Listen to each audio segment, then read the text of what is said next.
Game Logic. Today's show was recorded on August 21st, 2018. I'm your host, Gaming Psychologist, and with me, as always, suckling from the teat.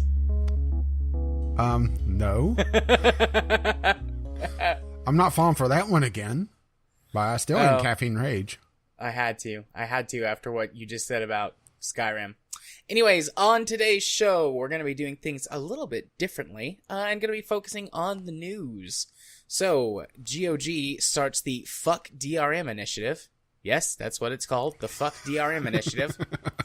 Bethesda is blocking some resellers and is trying to redefine the meaning of the word new. This is an update to a news topic from last week. Streaming is getting shaken up a bit. We've got a couple of news stories related to streaming services. The Nvidia RTX 20 series has been announced and why you should jump off of that hype train. I was never on in the first place. Indeed. We'll have our weekly community corner and our Steam weekly discovery queue. Timestamps will be in the show notes following their respective topics.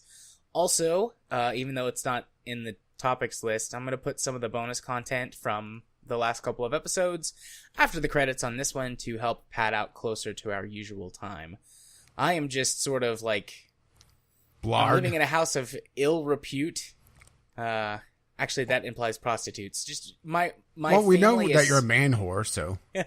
My family is sick, and I don't want to catch the sick, but also I had a very difficult day at the clinic, so I'm just kind of like, meh. But I did want to record, because I didn't want to miss recording. I wanted to hang out with my friend. And what, make Craig? Something for yeah, Craig. And make something for you people in the process. So, Rage and I talked about it a little bit, and we didn't have very many games to discuss, so we're just going to nix that from the show, and we're looking at something like 60 to 90 minutes recording time for news and things, and then call it quits for the evening. And I'm going to go to bed and hopefully not get sick. And that's how I am. Rage, how are you? I'm alright. It's been kind of alright day for me. I slept late. I caught up on my sleep. Neighbors haven't been too crazy today, even though, well, you heard of last night while we were recording Spin Tires, the guy spinning, burning rubber. He did it again during, my pre-recording, just gather up the news and see what's going on. Yeah, I'm going to have to talk to the apartment manager about that one, I think. Dude wants everyone to know he's got the biggest dick. Just the biggest. He's not compensating for anything at all. Yeah, it's not like the truck that he drives is a piece of shit. Oh, wait. It probably is, isn't it? Perhaps. But, yeah, and the thing is, he's burning rubber in the parking lot across the street from where I live, and that's also where a bunch of kids play. So, yeah, good way to get some kids killed. Yeah. Idiot. Yep. I mean, I've done my fair share of burnouts and driving. But you don't do them in the parking lot of your apartment, right? No, I never did that. Or where you live, right? I never did that. You don't poop where you live. No. I used to go to the drag strip a lot at Brainerd, which is like the local drag strip in Chattanooga, Tennessee. Used to go there all the time. I've been down to Road Atlanta a bunch of times. I've also done some really stupid and dangerous racing from like traffic light to traffic light in town and on the interstate. But I haven't done that in many, many years. Because driving dangerous is not a good thing to do, kids. You'll get yourself hurt. It's almost like it's dangerous or something. Yeah, you get yourself hurt or killed, or worse, hurt or kill someone else because you're a moron. Thankfully, I never hurt or killed anyone. And that you know of. I took my dangerous driving to places where dangerous driving is encouraged, like racetracks and drag strips.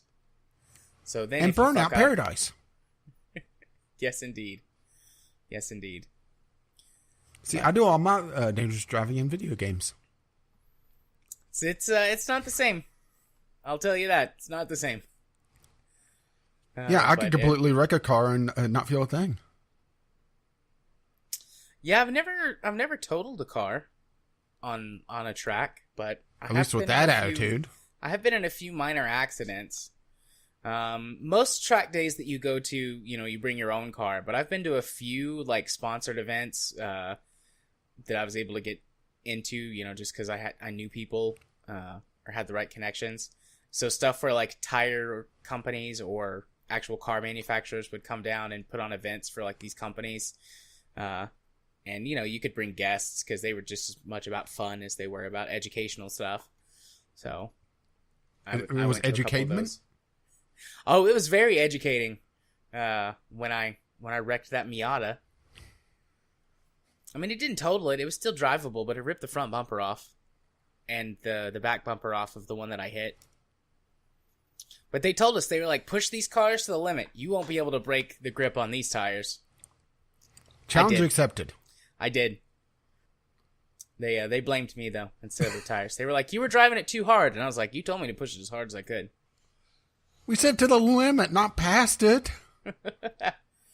I've been to events where I've driven, like, Corvettes and Camaros and Mustangs and, like, nothing, like, super crazy, but, faster than average cars, I guess. I mean, they're, sports cars.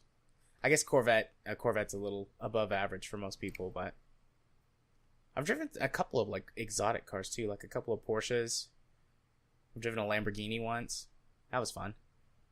I didn't drive that one very far. That was not on a track. I was like, I do not want to wreck a car or even scratch. That's worth more than you. A car. Yeah, that's worth more than my entire net worth. For your lifetime. Indeed. Indeed. No, it was just a Gallardo, so it was only it's only like $190,000 or $200,000 car. That's not more than my lifetime net worth. Half just life. Like 10 years. Yeah. At least at that point in time, how old was I? 20? 19 or 20? I don't know. I have a few years that just kind of run together. I was doing there was a lot of crazy stuff going on in my life. But that's a story for another day. It sounds like a story for another podcast. Indeed. How about we go talk about a different kind of story? A news story. GOG starts the Fuck DRM initiative. I love this. It's not fully spelled out. It's FCK DRM. Yeah, but, that isn't fuck. Believe me, I know the word fuck. I use it quite often. Indeed, but I mean, you know what they're implying. Yeah. You know what they're doing with that.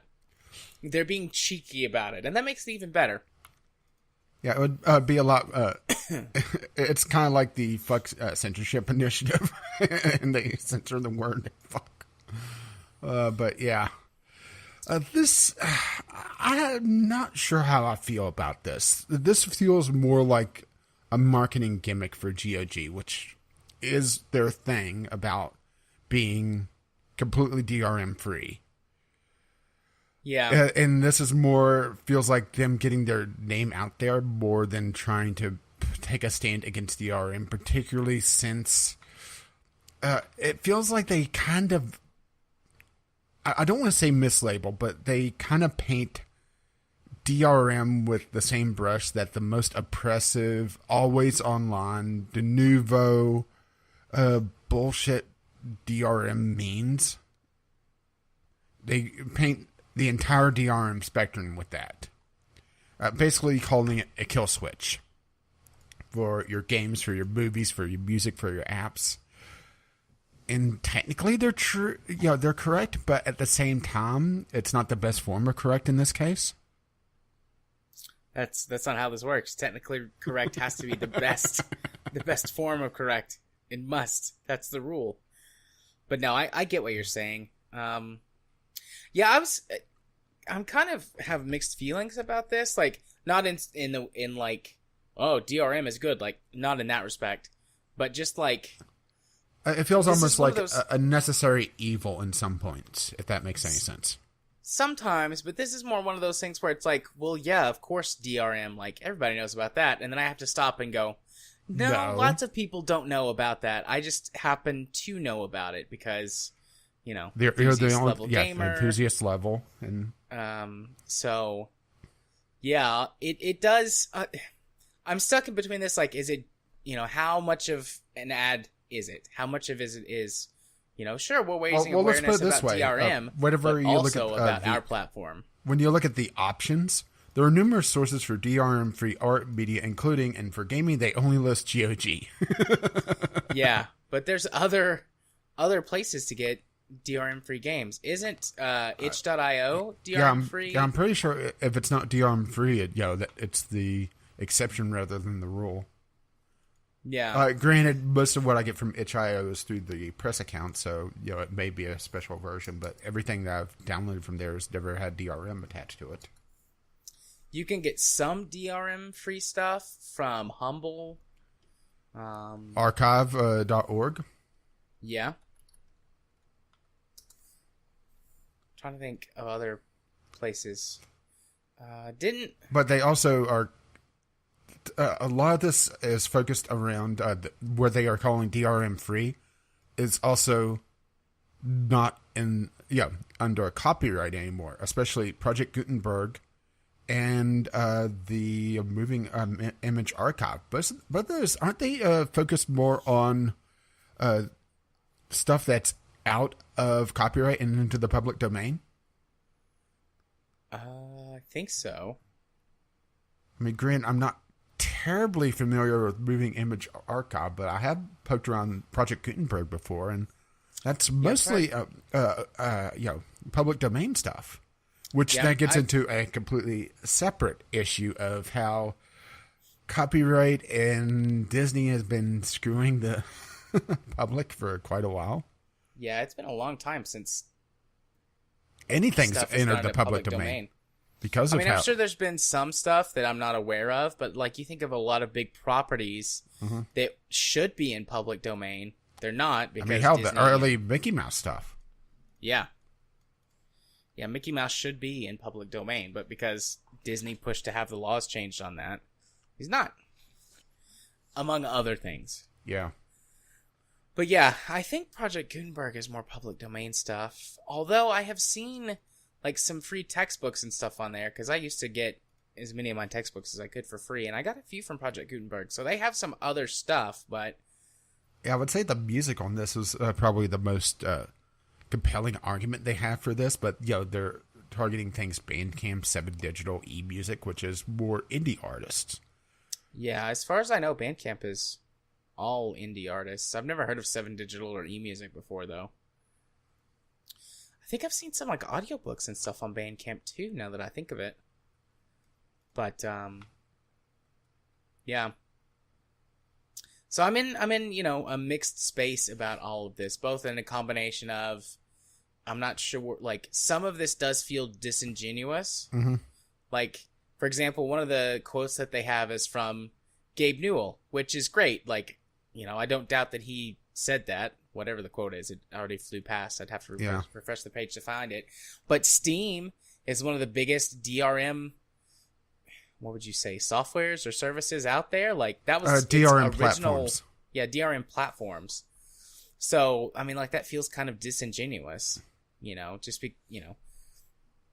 Saying something and doing something. They say actions speak louder than words. Mm-hmm. So, yeah. But then again, Steam as a platform, being a DRM platform, it's not necessarily a bad thing either. It just all comes down to how it's implemented and how companies, at least in this case, companies and law bodies, legal entities. I'm not exactly sure how to say that, but yeah. And how consumer friendly they are.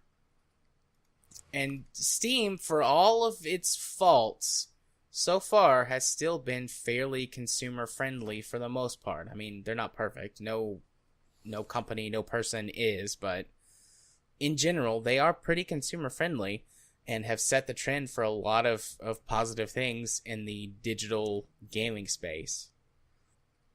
So I can't just outright say this is bad all the time. Those sort of draconian implementations of it, definitely bad. Yeah. Definitely. But the chart, what's important about DRM free? Lose all access just like that. DRM free does not have that. Online ownership checks can and do fail. Scheduled downtime, technical issues, and corporations shutting down are just everyday facts of life. But DRM is a cause of this. Backup copy used anywhere. No one else gets a say in how you store and access your media. You bought it, you own it. DRM free, checkmark. DRM, access offline. Don't rely on your internet connection.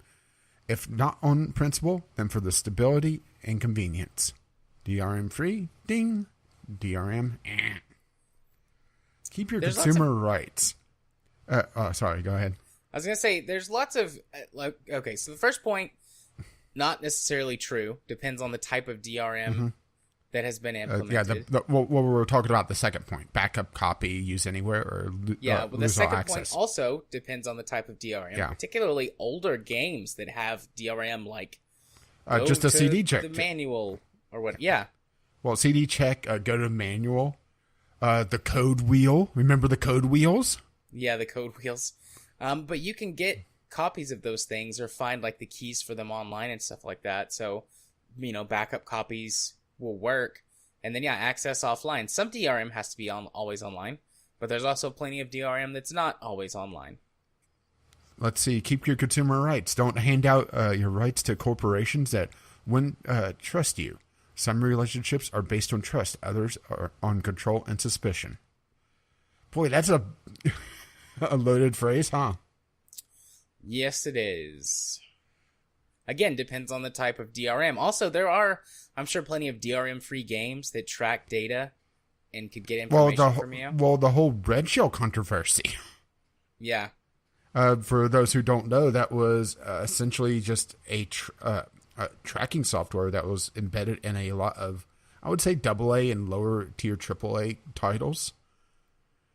Yeah.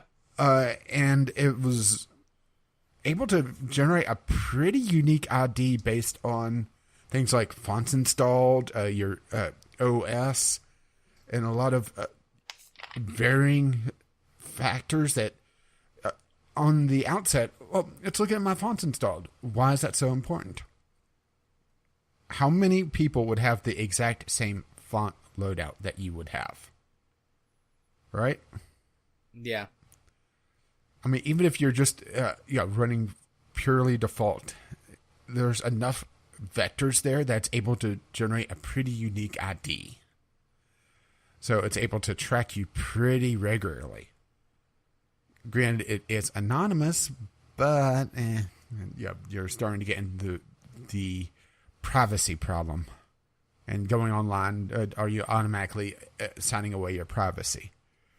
But that's a completely different issue for another day. And the last one, support digital preservation.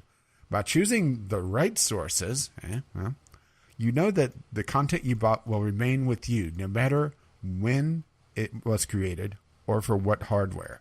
That's not so much DRM as it is just compatibility in general.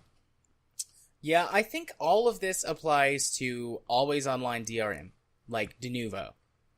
Or, some of the other worse. Denuvo isn't inherently always online. It's a phone home DRM, usually. So, I just wanted to make that perfectly clear, that we do know what Denuvo is. Because I've said that one myself, just in this last segment, where, it's kind of the big bad right now. Yeah, but always online DRM or these games as service models. Yeah, the live services. Yeah, this applies to those more than it does just standard DRM. And they're like we already said, there can be some pretty shitty offline DRM practices that that are used. But this doesn't. I mean, this is very blanket, broad statement. All DRM is bad. Period. Yeah, which it could be annoying, but at least to get the level of games that we're used to nowadays, I think it's become almost a necessary evil.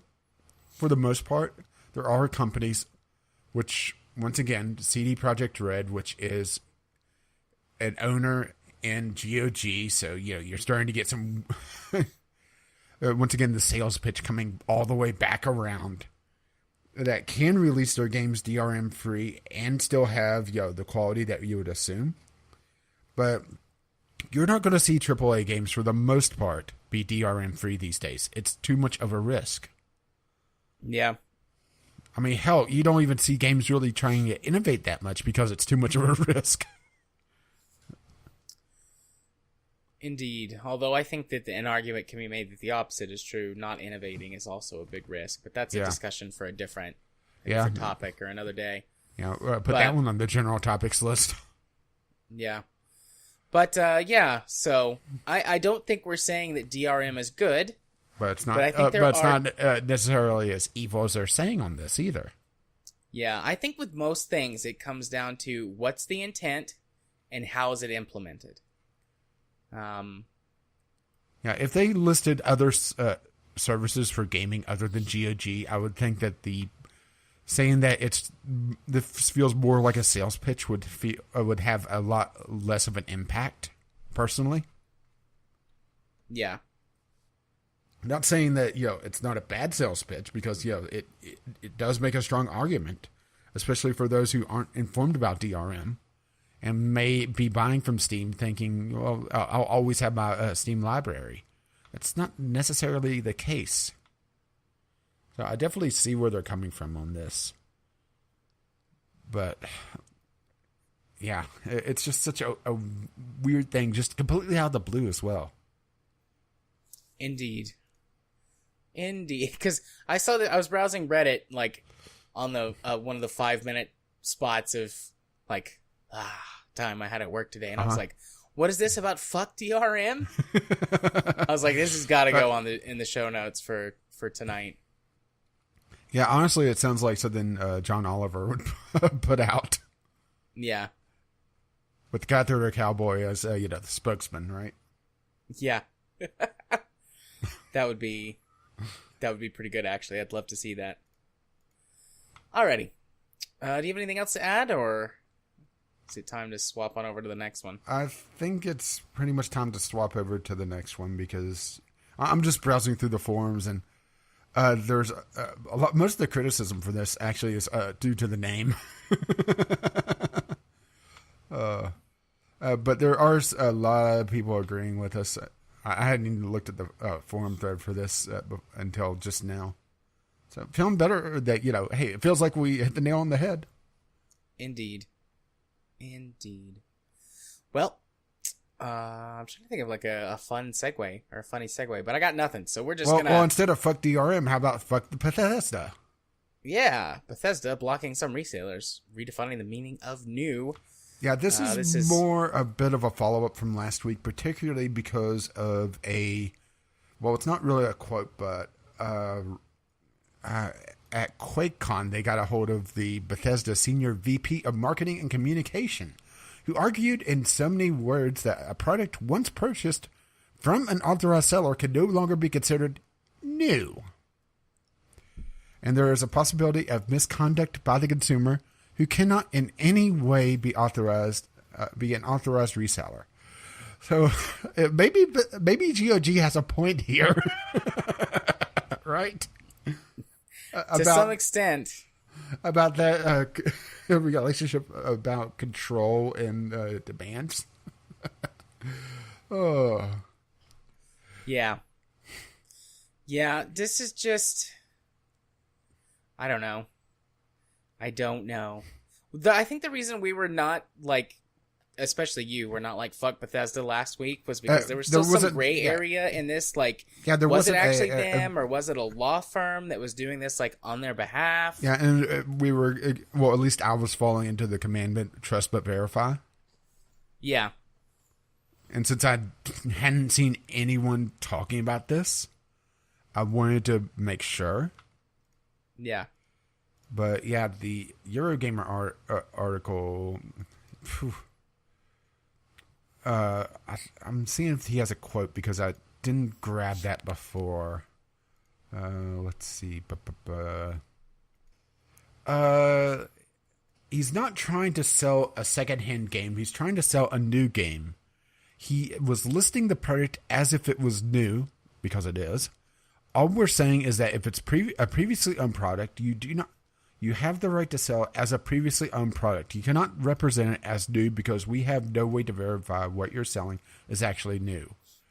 You could have opened it up, played it for 5 hours, taken whatever inserts and stuff is in there, put it back in the shrink wrap, and said, hey, this is new. It's not new. You owned it. You bought it. You just listed it as a used title. That's it. It's the end of the argument. Fuck you. Yeah. We're not trying to sell anyone from selling used games. People sell used games all the time. We understand that. We're not trying to stop that. He specifically was trying to list it as new, as if he was GameStop or Best Buy. Yeah, not the best argument for that one. I have sold many games on eBay over the years that I have either received as gifts with like no receipt or way to take back. Mm-hmm. So you sell it as new instead of used because you get more money for it because it's new. You've never taken it out of the packaging. And you get way more money than taking it to like. I mean, it makes it sound like this guy has a shrink wrap machine and is trying to defraud him of all their inserts and DLC and stuff. It's just ludicrous. It is possible to do that, but the effort required to do that is too much for most people. And here's the thing. Is that if you start doing that, especially on Amazon, you're going to get knocked down damn quick about it. Yeah. People start realizing the codes are used, there's no inserts in a sealed copy. And typically the people who do that return it to the store that they bought it from. Yeah. Because they can get the full value immediately refunded back to them in some shape or form, depending on how much they're willing to press their luck. I mean, getting a gift card for merchandise is extremely easy. I mean, I've worked in retail before. I've seen people come in and it's like, we know that these items were stolen. We know it. We absolutely know it, but we can't prove it in a court of law. So to just get them out of here and not waste any more time with them than we have to, we're just going to give them a gift card for the value of the merchandise that they brought back. Mm-hmm. And so getting a gift card for stuff is super easy. And some stores have return policies that only allow you to do it, a certain amount of times without a receipt or something like that. A certain amount of returns per year period. Even if you have a receipt, Target connects it to your ID.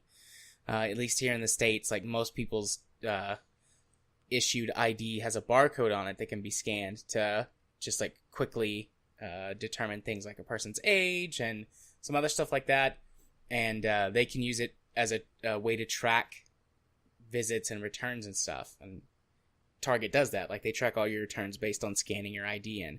And if you've got a receipt, it doesn't count against you. But if you try and return something without a receipt, I think it's 4 returns per year without a receipt, period, tracked against your ID. So anyways, returning an item like that is much more worth your time if you're going to do that, to take it back to the store and just get a full return or get a gift card, store gift card, and then use that for something else. Not to try and sell it on Amazon, where you're not going to get the full value of the game, even if it is brand new, because people are going to buy from resellers to try and get a reduced price in most cases. I mean, you have your scalpers for limited run items, but on something like a game, especially in where we could go all the way back to DRM on this, where there's not such a thing as used games in certain aspects of gaming because of DRM, because of one-use codes for the DLC, for the game itself in some cases, especially on PC, I might add. So hearing Bethesda talk about, if you want to sell it as new, go to your buddy and say, hey, I haven't opened this copy. It's new. Give me $60 for it. And if he buys it, knock yourself out. But don't go to Amazon and represent yourself next to a retailer who we know has we shipped a sealed product to, and they're going to sell it to you as an actual new copy of the game. It feels like he's just pissed about resellers actually using the tools at hand, and they're able to get alongside the sellers that are able to use these marketplaces and still get their cut of the profit. Yeah. Did they say anything about eBay? Stupid. Being mad at no. eBay? I think that probably has to do. The reason this is just wild speculation on my part, based on some experience with selling things online, both on eBay and on Amazon. They work differently. Amazon lumps things into categories, and you don't necessarily know what seller you're buying from if you're just like adding it to your cart.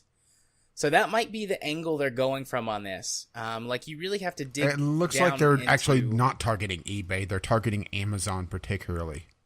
Right. That would be my guess, because you can just like click to buy a new copy, and then an individual would just show up in sort of the bucket of not official Amazon sellers. Like they don't have their product stored in an Amazon warehouse, or it's not Amazon directly selling it. Mm-hmm. So they would just show up in like the general bucket. And I mean, you can go and you can look at all of those, or you can just add to cart and it'll pick, not necessarily at random, but based on the price point that you're looking at, it'll pick just from there. Whereas on eBay, every single person you buy from has a unique seller ID. And you can very quickly tell whether or not you're buying from an individual or a company based on a couple of tags or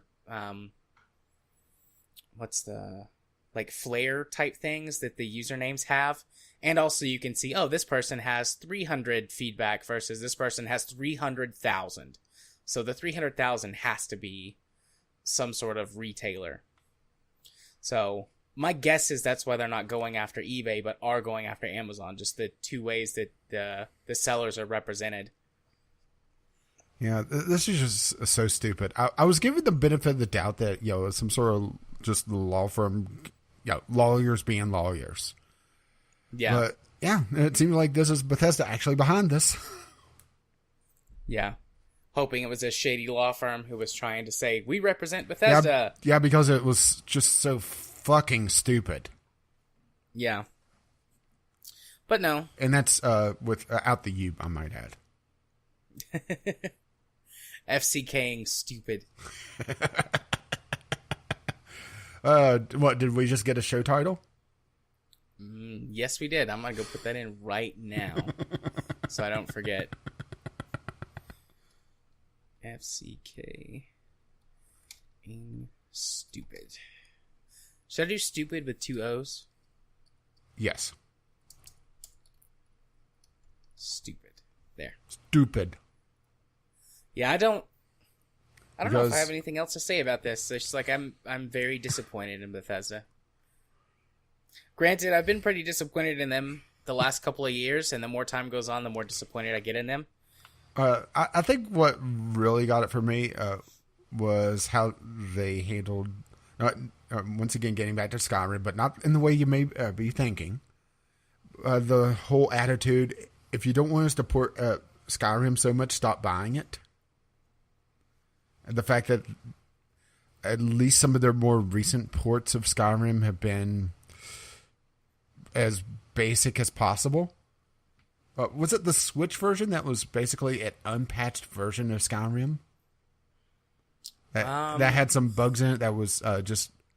Or no, they just never bothered patching any of the major, well-documented bugs in their port. They just released the same version. But the thing is the Switch, you can't get the fan community patched to fix all the stupid bugs. They are very, very, very, very well documented. And as a matter of fact, the fixes are well documented. Yeah. So, you want to go talk about something else that's less rage-inducing? Oh, we'll see. So, blah, blah, blah, words. I was about to sneeze there for a second. Now use your big words. Streaming gets shaken up. We've got a couple of news stories related to some streaming stuff. One about Twitch, one about Valve. The Twitch one is listed first. Do you want to talk about that? Yeah, let's go ahead and do that because, this is Twitch shooting themselves in the foot. Being fucking stupid. So Twitch is getting some pretty big criticism right now for pulling or for putting ads onto people who have Twitch Prime. So now that you have to get, what's it called, Twitch Turbo? Turbo, which is $9 a month. Yeah. So if you've got Twitch Prime, as I would say a lot of people do now because of Amazon Prime, that being one of the perks of Amazon Prime now is Twitch Prime. With people that have that, or that just pay for Twitch Prime without having an Amazon account, now get ads. As far as we know so far, you get to keep all of the other benefits, like the free stuff and games and add-ons and things that they have. Yeah, it was listed in their blog post. Basically, the main thing is cutting the ads. And just the wording on this kind of pissed me off, especially the email that I got. Advertising is an important source of support for the creators who make Twitch possible. This change will strengthen and expand that advertising opportunity for creators so they could get more support for their viewers for doing what they love. Never mind the fact that Prime viewers counted as an ad view in the first place, right? Yeah, and you could you got to pick who your Twitch Prime money went to every month. Yeah, as part of that too. So the creators were still getting their support. Yeah, we want Twitch to remain a place where anyone can enjoy one-of-a-kind interactive entertainment, and ads allow us to continue making Twitch the best place for creators to build communities around the things they love and make money doing it. Is ad-free viewing still possible on Twitch? An ad-free viewing experience is still possible. All Twitch viewers can get ad-free viewing across all channels by subscribing to Twitch Turbo. Additionally, Twitch Prime subscribers can still get channel-specific ad-free viewing as part of Prime by using your monthly subscription token on a channel that has ad-free viewing for subscribers turned on. There's the catch, because you don't know if they would have it turned on, right?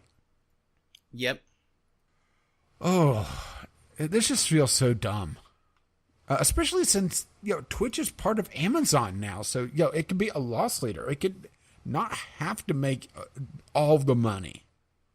Right? Yeah, it's not like Amazon doesn't make a shitload of money anyways.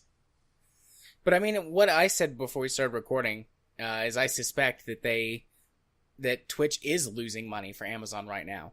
And instead of saying, well, let's see if we can find other ways to increase, growth or interaction or some other way to generate revenue. Like maybe work on refining the stupid bit system a little farther or improve the different types of subscriptions, which is what I've heard from other people in the industry. What, you don't like the fact that they have 3 tiers with up to, $30 a month?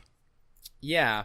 Well, or even on a streamer by streamer basis, like their subs, finding new ways to improve that and maybe drive some additional traffic or revenue through there. But instead, they're just like, nah, we can just run ads on all that shit. We've got all these new Twitch people now, thanks to Twitch Prime, so let's just run ads on that service instead of keeping that ad free. And I mean, I'm not a big stream viewer anyways. I mean, I've been watching it a lot more myself since I've gotten my second monitor, and I can just put a stream up there and keep an eye on it while I do other things. But I've mostly been watching through my browser, which has ad block on it. So unless they inject the ads directly into the stream a different way than they used to, that'll still come into play. And I'm not turning it off because I have Twitch Prime. Fuck them. It's mind-bogglingly stupid that they're doing this, especially since they've gotten so much goodwill from their game service. But this is pretty much just guaranteed that the only time I'll load up their desktop app is to download a game. Yeah, same. I just wish that they would just be creative. Either, be a loss leader, be creative, improve your service. I mean, I know that would take actual work and investment, but Just do that. You'd get a lot more support and build a lot more loyalty by creating a good service instead of just shoving ads in front of everything. Or at least be creative about it. Have some sort of sponsorship deals available. Yeah. I mean, hell, you have a big gaming service. You're able to, be able to offer some sort of deal with publishers, with game developers. It's just if they sit down and brainstormed, I'm sure that there would be something that would be a lot less aggravating. But no, we're going to get the same damn Fanta ads over and over and over again, right? Well, I do like Fanta. Want Fanta? Don't you want Fanta? Fuck no. It's one of their old ads.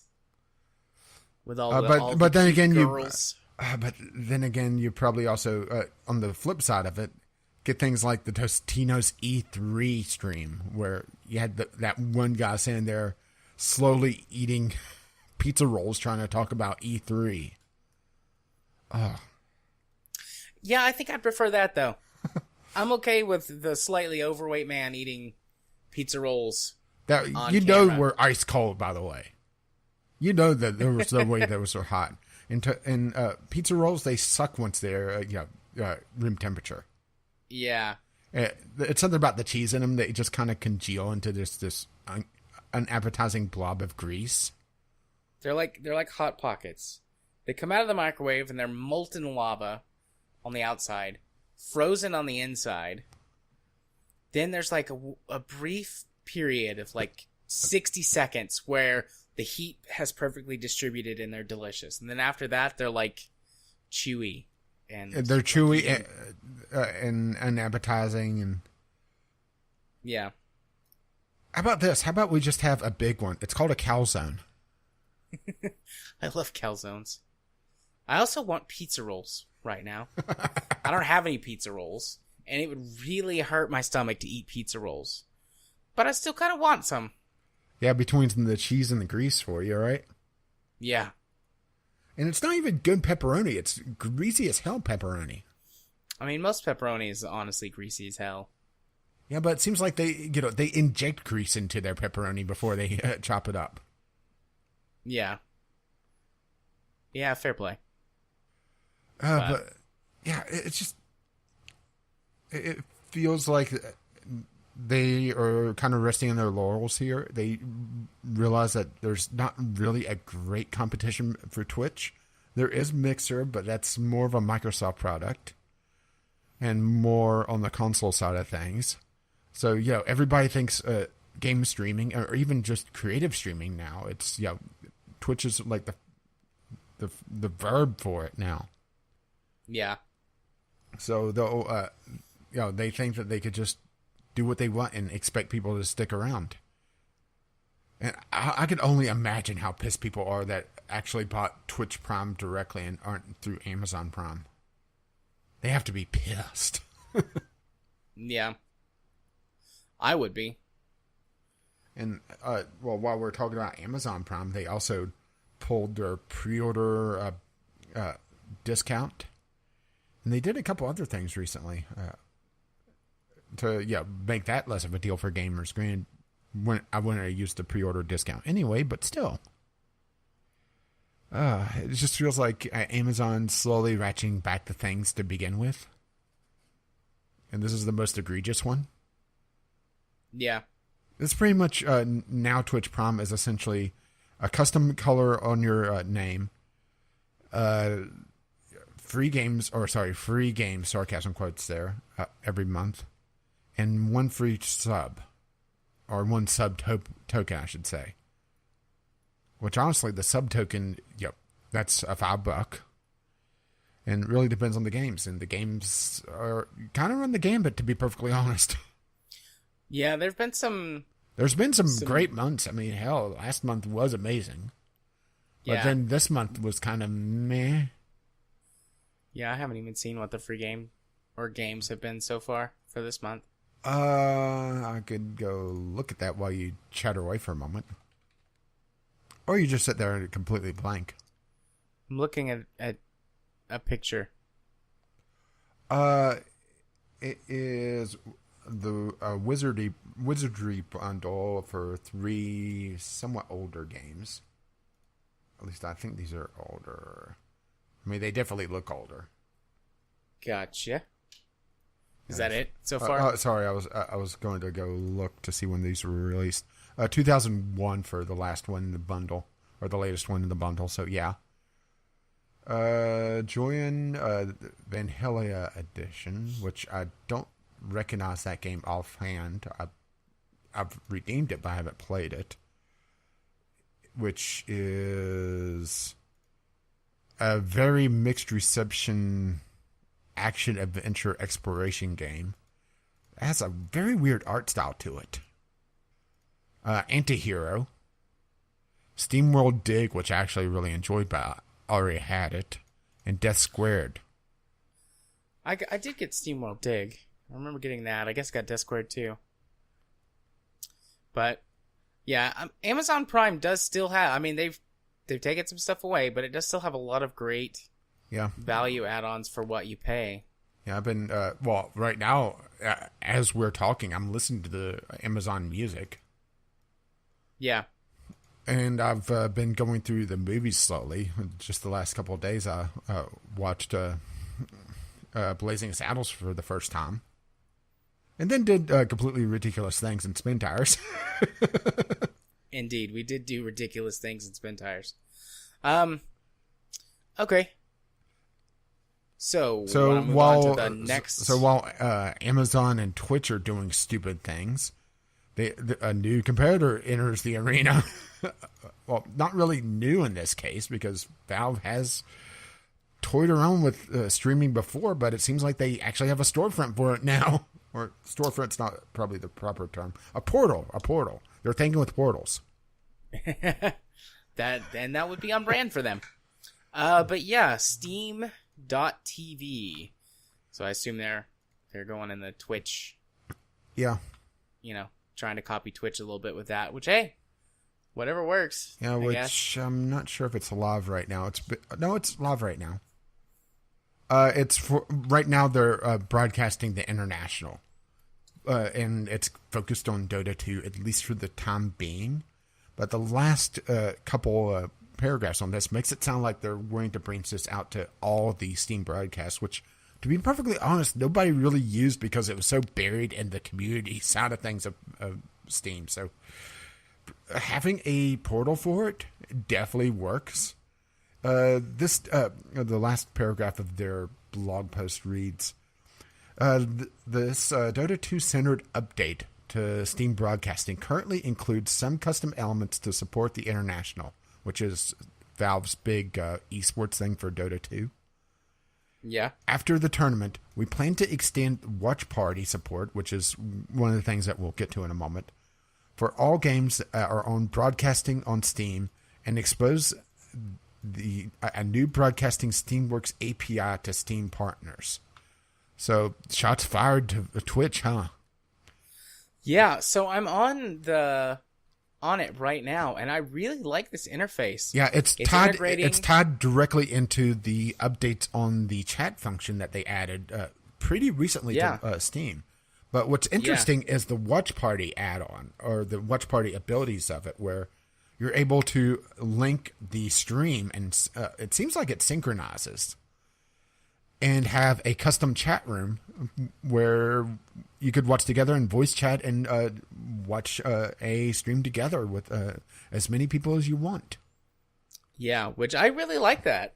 That would be something that could get me into watching streams more. Actually, let's test something real quick. I just loaded up, not now. Watch with a group of friends, and I'm. Are you on right now? I am. I'm going to invite you. Oh, it goes through that. Oh, we're gonna get double audio. There we go. I wanted to see something on this. Hello. Okay, that's interesting. Because I'm on Firefox, it's doing a weird thing. It's actually tabbing it. So it's pretty much just a chat room right now. What would have been interesting is if it synchronized, because it also has a DVR function in it where you could go back and forth. Fancy. And Yeah. and proper tools, so you get at least for Dota 2, where you're able to see the drafting procedure of them going through and picking heroes. And it also shows the individual matches. So. Oh, and it's got cool on the timeline. You can skip Yeah. to certain segments, and then obviously you can hit live to be live. Yeah, I mean, I've got it muted. I don't know what's going on, but I mean, this beats the ever living hell out of Twitch, doesn't it? oh yeah, this is way better than Twitch. The interface is better. It's cleaner. I like the color scheme better. I mean, I love the color purple. I'm not gonna lie, but a website that people are gonna stare at for hours, it needs to be something a little softer on the eyes. Mm-hmm. I really like this party chat or group chat thing. Yeah, unfortunately, it doesn't seem like it syncs up the stream, even though that's a function I would like to see. Yeah. But be able to pretty quickly go back and forth on the stream as well, or the DVR function. Yeah. I mean, and also there's a bear in the background for some reason. Are you seeing that? Click where it says Vicious Pro versus basically the match in purple, and look at the background behind the commentators. Oh yeah. There is a guy wearing like a bear mascot outfit. I was watching live though, so I didn't see that. Yeah, granted, I don't know watching. Dota 2, but yeah, the fact that they have the bear mascot dead center. Now, if Steam does some stuff with this to broadcast, say, stuff from conferences, E3, for example, would be a good one, but there's other stuff that they can do. The API where they have it on the timeline, the individual trailers, that would be amazing. Yeah, that would be great. And we could link up with some other people a lot easier, because on Twitch, you have to go through the whole rebroadcasting process in order to get your own chat room, but then it doesn't always work, and depending on if the stream gets delayed, your rebroadcast could experience other issues. Like, I looked into doing that actually for the last one. It was just like full of many issues that I didn't want to try and deal with. And if you're a big enough streamer, it's worth it to go through the hassle, and it's not like too terribly difficult to rebroadcast something, and you got not admins, but chat moderators and stuff like that. But if anybody like crumbs and crashes your stream, then like the whole thing gets fucked up. But on this, like, it's private, so it could just be us hanging out, doing our own thing. And I like that. I like privacy. You do? That's a first. That Here, I thought you were more of an exhibitionist or something, So social privacy, so I don't want to talk to a bunch of strangers, deal with a bunch of strangers. Oh, turtle mode. Yeah, This could be turtling with friends. Yeah, this is especially since they're talking about expanding it or exposing the API to developers. This could be a real game changer for advertising particular games, especially if they allow some of the smaller indie guys to get a hold of this. Yeah. I could see some interesting things being done with this. And this accidentally went live a couple of times over the weekend, and people were trying to catch it to see what the hell was going on. And I'm really impressed with the UI already. If they have a proper just directory to be able to go to different streams, and the fact that it also has the ability to go between languages. Oh, I didn't see that. I'm pretty sure it does. Now I have to go back over there, double check it, watch a line. Yeah, English, and there's English newcomer. English newcomer. There we go. The perfect one for me. Oh. Chinese newcomer, Russian. So, there you go. I mean, that's no, I don't want you to send me notifications at all. Actually, but yeah, I'm impressed with this. Me too. They did maybe something good. Granted, definitely needs chat moderation, but... But, that's, the Twitch problem. You get enough people together and they all start to act like dicks. Yeah. Insert political statement here. And here.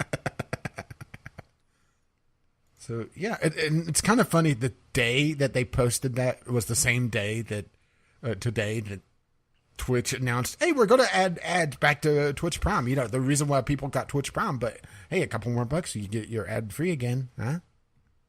Yeah. Just a couple more. They couldn't have timed that any better.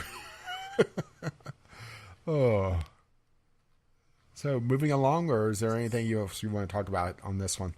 No, I don't have anything else to bring up on that. So, yeah, we'll move along to our last news topic for tonight. The Nvidia RTX 20 series has been announced, and this article says why you should jump off of the hype train. It shows what I wasn't on it to begin with.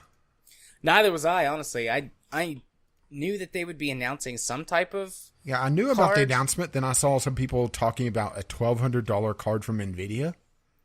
Yeah. And nope. Do you realize the computer I could build for $1,200? I know, right? Or I should say computers. Me too. Oh, I just built one computer. I've already got computers. I've got 3 computers in like a sort of triangle arrangement around me right now. Your own Triforce. And I've got 2 over there, and there's that laptop over there that I'm gonna replace the LCD panel on, and then I'll have another laptop. I don't know what I'm gonna do with it, but that reminds me. I was looking on Facebook Marketplace, completely non sequitur, but what the hell? Just to see what's on there for me. And there was a phone that was broken, all right? Or I shouldn't say broken, it still worked. Just like how you do. It had a chunk missing out of the back of it, actually. It was I guess technically it's a tablet. It was a Galaxy Tab. Yeah. They wanted $200 for it. Yeah, no. Nope. No. That's what you run into. You could get 10 phones for that, right? Yeah, that's what you run into with that sort of stuff. Either you get a great deal because someone doesn't know what they have, or you get someone who thinks they have something amazing that's worth way more than it actually is. It had literally a chunk of the glass back panel missing out of it, and it was cracked all the way through it. And they were saying, well, it still works perfectly. I mean, it might still work, but not for long. It's not worth $200. So yeah, in case anyone's wondering, I bought 2 iPhones and a laptop, all to repair, all for $20 a piece. Yeah, I decided just to see what the hell was on it for me, and turns out, I knew my state was full of idiots, but damn. Yeah. Yeah. So, even if the 2 iPhones never pan out, which I got one of them powered on today, so that's good. The other one is stuck in some kind of boot loop. The one that I said was worth more money than I paid for it if I sold it as is, just for parts. Mm-hmm. So I'm probably going to do that, because I don't want to try and figure out why the hell it's stuck. But the other one seems to be in working order, aside from the fact that the front screen is smashed. Lindsay, if you're listening to this, because I know I've told you about the show a couple of times, take better care of your technology, girl. I bought all 3 of these things from her, and both of the iPhones have the screen smashed, and also the laptop has the screen smashed. Do you think she uses a stylus and just stabs it like it's an ice pick or something? I think she's just really clumsy and drops things a lot. Although she swears she didn't drop the laptop, she doesn't know how it broke. But when I powered it up and took the bezel off so I could actually it was still screaming. I could take so that I could take the panel out and inspect it in proper lighting conditions. I mean, there's a ginormous crack going from corner to corner. I don't know how the screen works at all. Half of the screen kind of works, and then the other half is just black whenever you power it on. It's very sad. Maybe she has a cat and it's just a huge dick and it throws everything off the table. I think she does have a cat, actually. Well, we know that cats are assholes. Cats are assholes. I mean, we love them anyway, but still. Yeah. They don't love me, though. I'm allergic. So, should we actually talk about the news topic now? Yeah, let's. I mean, this is how. Like, this is. I don't know. It's not exactly a boring news topic, but at the same time, it's like, eh. Yeah, essentially, this is a 1080 Ti that's being focused towards something called, what is it, ray tracing? I believe which is so. supposed to improve the fidelity, the graphical fidelity, and the air quotes cinematic quality of games. Yeah, but unfortunately, we're using cinematic quality of both the good and facetious aspect here because yeah, it kills frame rates. Like, it can't even run the latest Tomb Raider game at 1080 60. It's more like 1080 30. Hey, but the human eye can't see more than 30 FPS, right? Yeah. So, I mean, most gamers are pretty much going to outright reject this because PC gamers care about frame rates. I mean, we also care about graphical fidelity, but for most PC gamers, frame rate is more important than graphical fidelity. So, why buy this new card that's basically as powerful as a 1080 Ti when you could get a 1080 3 times Ti? as much? Yeah. I think the 1080 Ti at this point is something like $800. All right. Like, if you buy one brand new. So once that gets the price cut when this comes out, twice as much? Yeah. I'm actually going to go look right now. According to this... On the Amazon. You could upgrade from a GTX 980 to a GTX 1080 for only $449 and enjoy about a 40% performance upgrade versus spending nearly double that for RTX 2080 and double the money for a maximum of 20% performance increase. Yeah, depending on which sort of reference card you get, you can get a brand new 1080 Ti for anywhere between about $650 to $850, and it just depends on exactly how overclocked they are and, like I said, which reference model, so which coolers and stuff you get. Yeah, this feels mostly they're trying to market it at gamers for some reason. Everything that I've seen, which is pretty much this news article and people, going harump about it, is more targeted towards the graphics artist and the renderers, or not even maybe even the renderers, depending on if whatever programs are able to actually make use of this new technology. And that's also the thing, is that, okay, this is a new technology. Is it actually going to be used? I mean, I wouldn't use it if I bought the card. Well, frame rate's more important to me. Well, no, I was talking about game developers building for it. Oh. I mean, they probably will at some point. This is one of those bleeding edge things that, there will be a few developers that have sort of gone in on it as part of some brand deal or something. And then... Or funded by it. Yeah. And then in the next iteration, or maybe 2 iterations of this, you'll start to see some wider development. And then in the next couple of iterations after that, it'll be more common. So you're looking at somewhere between like 5 to 6 years before it becomes probably a pretty standard feature that devs work towards. Or I should say the game's being developed in, 4 or 5 years, coming out in 7-ish years. Just like, everything's got to start somewhere, and I'm sure once the technology's perfected, it'll be better. I'm not going to say like amazing, but better than it's presented now. But this is one of those things that, like, if you are into the bleeding edge and you have got money to burn... Well, you've already pre-ordered it because it's already out of stock everywhere.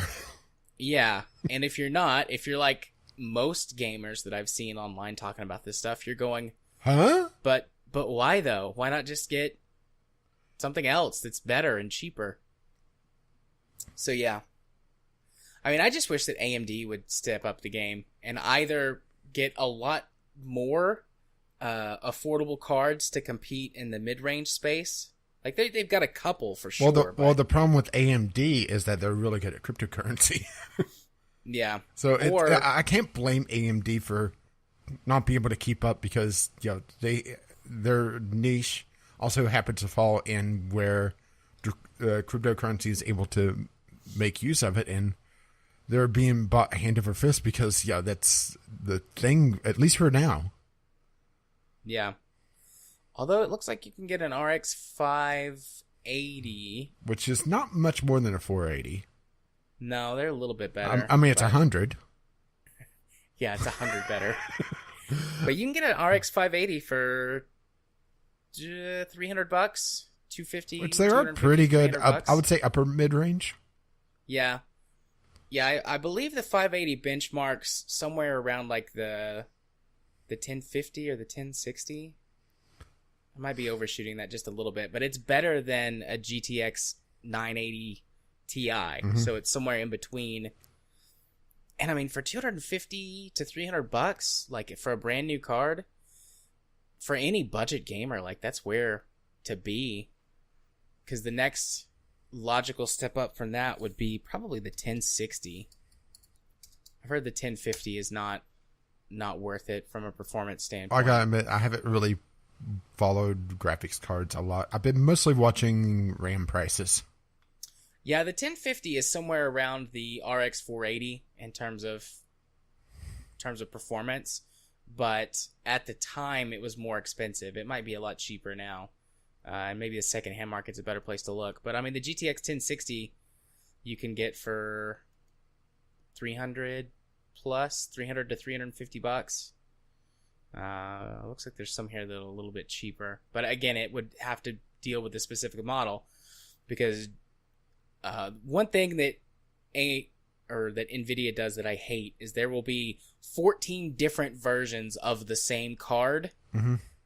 So you can get some pretty wild performance differences from one version to the other. Whereas with AMD, I mean, they have variations on their cards, but general, that's mostly the coolers than anything else. Yeah.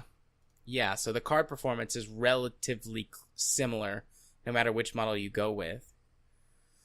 Because, like, right here, like, I don't know what the difference is in performance on the GeForce GTX 1060 WindForce overclock 6GB versus the GTX 1060 SC Gaming single fan something or other.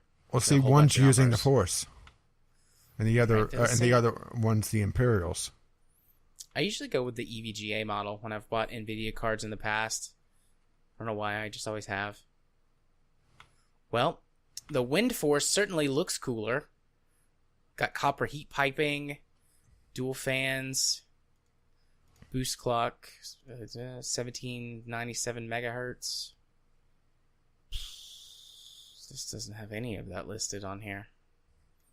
Or if it is, 1835 megahertz. So the EVGA version, worse cooling performance, but a higher clock speed. Now the question is, where does that balance out? Same amount of RAM. Gotta get your spreadsheets out to figure this out. For this, for the EVGA model of this card, there's 1, 2, 3, 4, 5, 6, 7, 8, 9, 10 different versions listed for the EVGA GeForce GTX 1060. And there's also the 3GB model, which has got 1, 2, 3, 4, 5, 6 different versions. So yeah, it just is confusing. You got too many options, Nvidia. Too many. Narrow it down a little bit. Although, what do I care? I've got an RX 480 that I'm still very happy with. They can still run modern games somewhere between medium and high graphic settings at 1080p at 60 plus FPS. I got no complaints. Unless it dies on me. They don't have complaints. Although, I've got two 750 Ti's and an RX 570 or 560. So not as powerful cards, but I got options. If my 480 dies.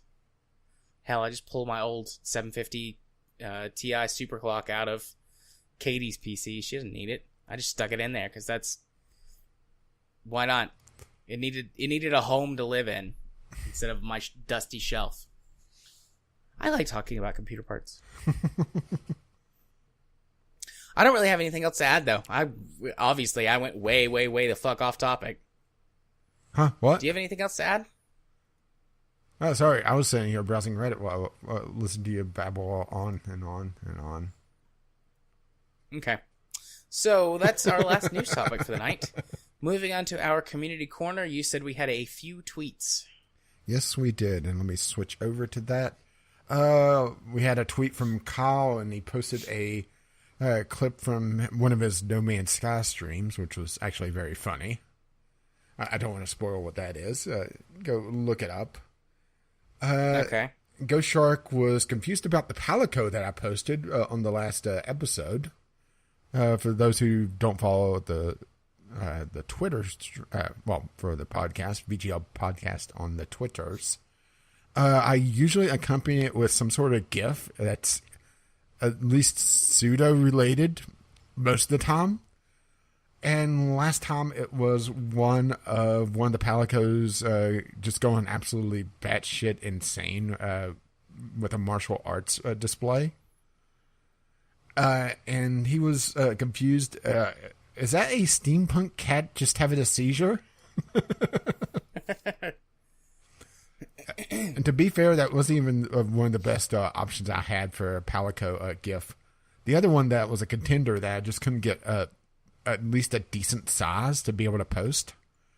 It was one of the monster fights. I have no idea which one.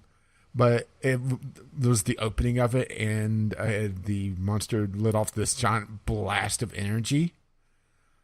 And the guy that was playing the game dodged, but it clipped the Palico, and you just see it fly into the screen. Oh, poor little Palicos. But yeah, and we also had an ad pop up because I was bitching about Twitch Deck not being able to support video files on a scheduled tweet, but oh well. And then we had Kyle actually have a question, which I can't answer, but maybe you can, I think. VGL community, okay. Civ 6 players. I want to know, who do you think is the best Civ in the game and why? Mine is Rome due to bonuses making the early build order skip like 3 steps per city. And the unique unit, I'm assuming that's what UU is, or he's stuttering, not being iron, despite being a swordsman replacement. Yeah, that would be the it's not the hoplite. The Centurion, I think? Was that unique unit? I haven't played Civ 6. Well, I have played the demo and was trying to get a feel for the city building, and the demo sucks for that. My response to that, I think, would have to be Peter from Russia. Mm-hmm. Their unique bonus is that they can get extra resources off of tundra tiles, which means that you have access to a lot of portions of the map that most players are going to avoid. And it's very easy due to some of their unique... what is it? They generate bonus religious points. Bonus faith. So you can win religious victories pretty easily with them. So, yeah, that's my favorite, the best in the game. Their unique unit's not that great. The Cossack, which is an early game cavalry unit. I mean, it's not terrible, but it's not the best unique cavalry unit. Saladin has definitely got the best unique cavalry unit. With the Molmax or Momoluk? Mamluk? Yeah, Mamluk. I just looked it up to make sure I was pronouncing it right. But, yeah. Definitely Peter from Russia. So there you go. Well, see, my favorite Civ 6 civilization is Civ 5. On that one multiplayer game that there were like 8 or 10 of us playing, I'm pretty close to winning a religious victory. I'm in second or third place overall, but I've converted 7 or 8 of the 10 players to my religion, which is sex perverts. I mean, granted, the last time we played this was back in, I think, February, so... I'm glad that you really have to specify what type of pervert you are, by the way. Yeah, we're sex perverts. And I believe my religious symbol is a turtle. Of course it is. But, yeah. Anyways. Was that it? Yes, that was it. That Kyle asking a question. And if you wish to ask a question, you could do so on our Twitter, VGL Podcast, or just email us directly, vglpodcast@gmail.com. We accept text and audio questions. Nice. I was just waiting for you to ask, huh? What? Huh? What'd you say? Huh? What? Can't hear you. I haven't had running. Alrighty. But also what else is running is music. Indeed. Doobly-doo for the Discovery Queue. And I have one right off the bat. Phantom Doctrine. Why does that sound familiar? Basically, Cold War XCOM. Interesting. Is what this game looks like. I'm dropping the link now. And I mean, I love everything XCOM and everything, turn-based strategy game.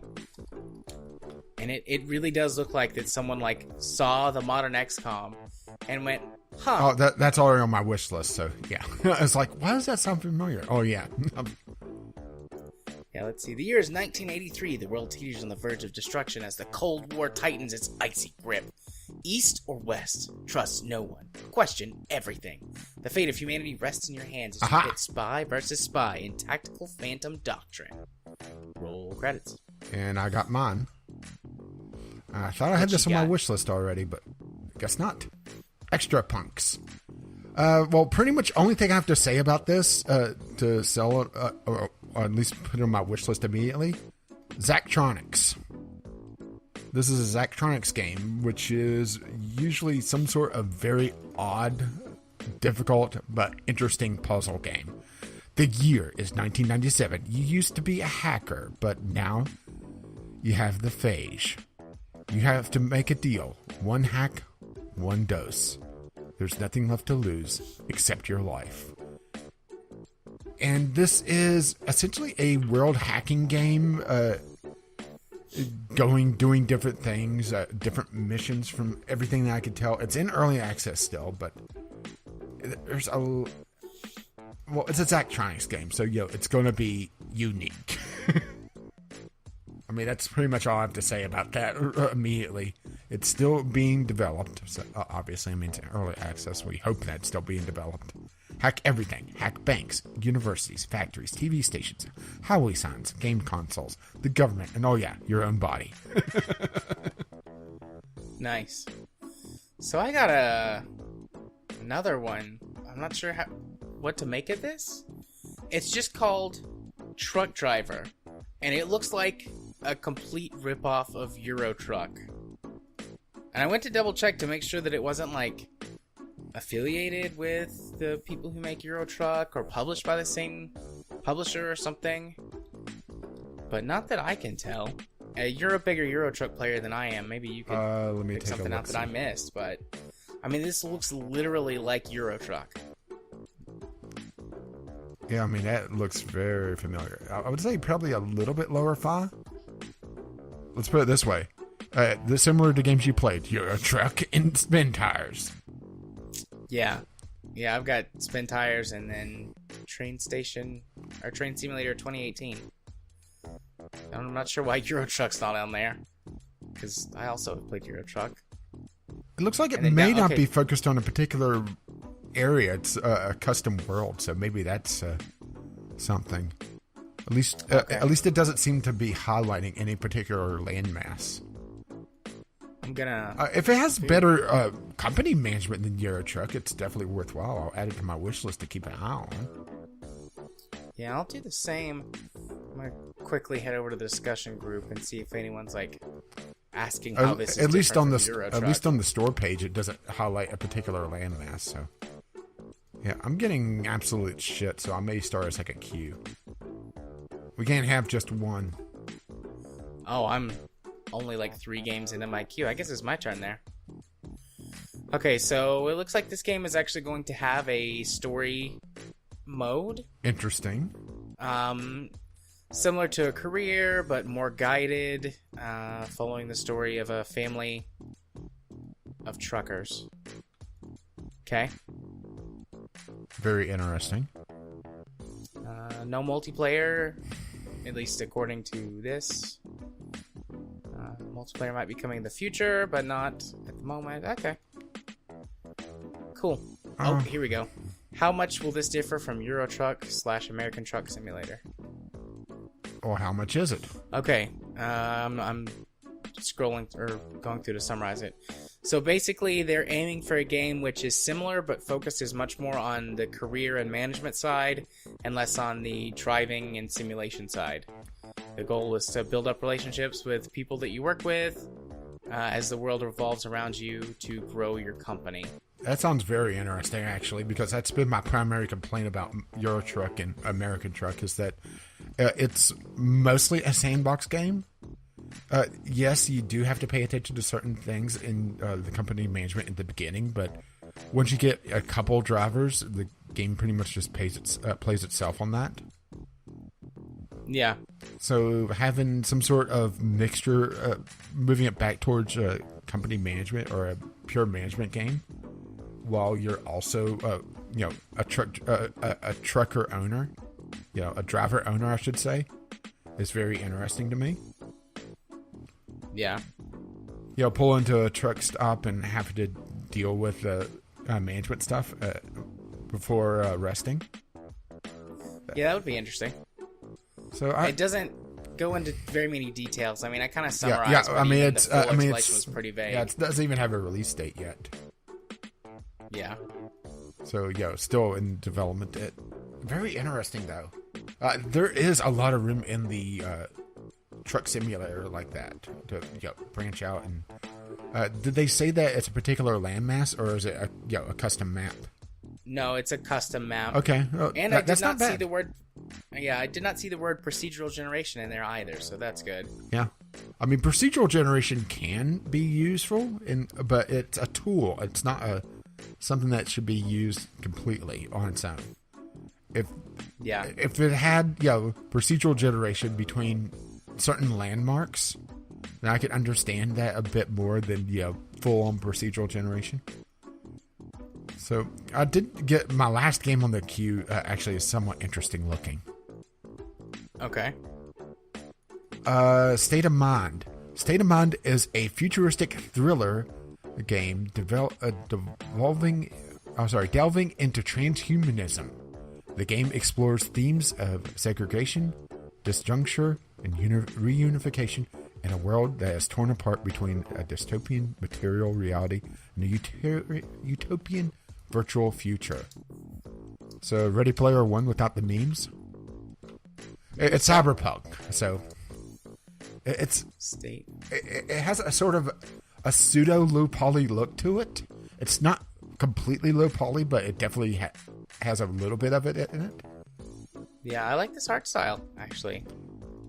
Yeah, look at like the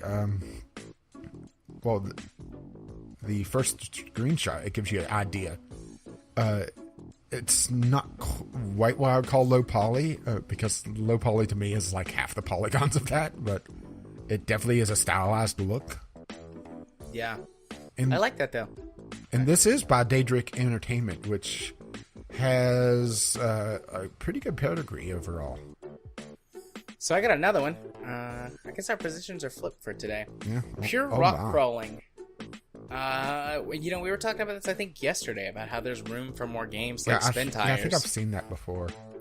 And essentially, they're saying that they are just trying to develop the most realistic tire and suspension models possible. Fuck it, I'm doing a second queue. Mostly because it gave me a good game immediately. Yeah, but I mean, is this game relevant to you? Spin Tires and Spin Tires Mud Runner, similar to games. Is this game relevant to you? It's on my wish list, so yeah, no wonder it seems familiar. Well, our positions are flipped. Dirt Rally and Spin Tires. I should try Dirt Rally again now that I own it. Interesting. It actually looks like it's showing RC cars as well. Or is that just how they're demoing the suspension model? I don't know, actually. Take a look at that first screenshot. I mean, I mean, just with how the game looks, it looks like an RC car. That first screenshot, though, you can see like the body of the car is sort of translucent. Just looking at it at a glance, it looked almost like an RC car. That's why I was saying that. Yeah, I should try Dirt Rally again. Give it a second shot now that I own it because Humble Bundle. But something that I don't own that is going on the wish list: Guacamelee 2. Mexican luchador Metroidvania. I like the first one. I just hit a segment that I wasn't skilled enough to get through. It had a series of jumps that I was able to perform, but it is a very colorful, fun romp. So the fact that Guacamelee 2 got made and did get a coupon for it, I'm not going to buy it immediately, but it's a very interesting game. It's an interesting take on the Metroidvania style. Similar to games you played, Battle Block Theater and Cuphead. Of all the games you could choose, you choose two games that aren't Metroidvania? Really? Oh. Oh. But, yeah. Sword Art Online. Uh-oh. RE Hollow Fragment. Is this an expansion? Uh-oh, I got another one. Yeah, it seems like the first cube was a dud. The second one's actually really good. Oh, it's a traditional JRPG and not an MMO. I'm in. Sword Art. I'm putting the link in, but yeah. I don't think I really need to explain. I just explained it in my exclamation. Well, what's Sword Art Online? Go watch like the 4 or 5 seasons of the anime and the movie. Oh, it looks like this was mixed. Ouch. But $20. Uh-oh. I think we've lost Jared. So yeah, okay. Sorry. Carry on. Do you want to go on or? No, keep going. You're fine. Okay, my next one. It seems like my second cue is actually a lot better. Graveyard Keeper. Build and manage a medieval graveyard while facing ethical dilemmas and making questionable decisions. Essentially, Stardew Valley meets a graveyard. Granted, there's a rather mixed reaction to this, so I'm not sure what to think on this. It's mixed on Steam right now with 1,500 reviews, sitting at 53%. So it's probably, if it's your jam, it's really good. If not, then probably a pass. It'll definitely be worth a look, though. But it's something to keep an eye on, I think. It does have the sort of Stardew Valley-esque pixel art, very, very detailed and very pretty art style. With a grim farm, essentially. I see. I mean, just look at some of those screenshots and look at that pixel art. Isn't that fucking beautiful? Let me get back over here and look at it. Look at the second screenshot. I mean, that's just gorgeous. Oh, yeah, that's nice looking. Granted, these are screenshots and not in motion, but there's definitely a lot more room in the AA high-end indie game scene for Stardew Valley management style games. So Soul Calibur 6, but I'm not a Soul Calibur guy, so I'll skip that. But hey, there's Soul Calibur on Steam if you want it. I got another one. God. Why put this on Steam? What is it? The title of this game is Hentai Girl. Oh, God. And it's just like, it's one of those sliding puzzle games. Yeah, you know, that's where you actually got, been like, popping up. 6 or 8 pieces. That's been popping up a lot. Actually, there's a lot of asset flips of some sort of sliding puzzle game, and they essentially just pull a bunch of, let's put it this way, lewd images usually. You know, sometimes it's not. Sometimes it's cats. Sometimes it's dogs. Sometimes it's just random animals. Sometimes it's nature. But they're all. If this is what I think it is, it's pretty close to this. Yeah. It's currently 59 cents. And that's full on nudity as well. And it's gonna have trading cards. I love this review. Pros: good music, good gameplay, very nice graphics. Cons: you're still a disappointment to your parents. And of course, all the memes are coming out. I'm gonna request this on Keymailer if it's there. Of course it is. That's where I've seen it. So I got one. Since I'm doing a double now. Not tonight. Not tonight, hentai girls. Not tonight. Not Tonight is essentially Papers, Please plus being a bouncer at one of several bars and nightclubs.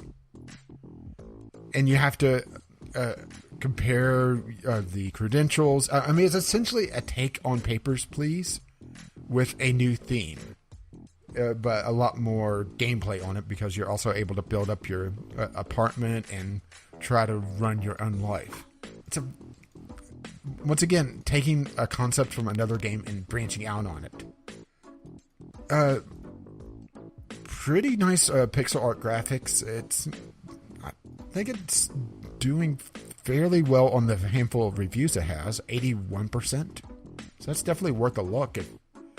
You don't mind Papers, Please. Huh. What? This is interesting looking.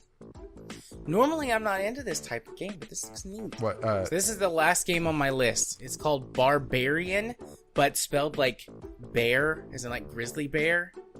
And you're a guy who's wearing a bear pelt with a giant axe, and it's an isometric. Girl. It's an isometric hentai. Isometric hack and slash game. Where it looks like you've got like an army of people who follow you around and you get into big battles. It looks neat. It's got a really nice, cute pixel art style. It's got some watching like the video for it or the trailer for it. It's got like some flashy effects. There's the link to it right now. And I mean, I'm a sucker for a pun. And the fact that it's called Barbarian, yeah.